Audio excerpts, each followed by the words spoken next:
Hello, future coders. Welcome back to another video from CodeRobo, where learning coding is fun. We will continue our draw course, and here we are working on our alphabet series.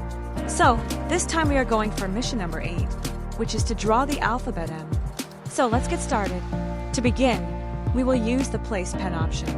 Then we are going to use move forward, as it is 1, 2, 3, 4, 5, 6, around 7 steps.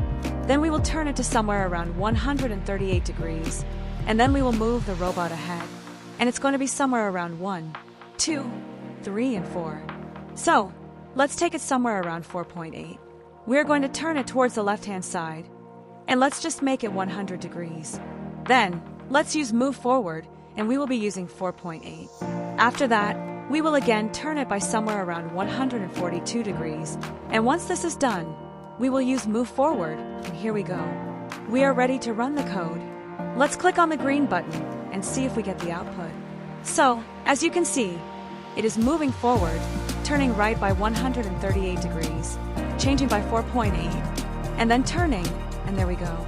Hope you liked the video. Like, share, and subscribe to CodeRobo.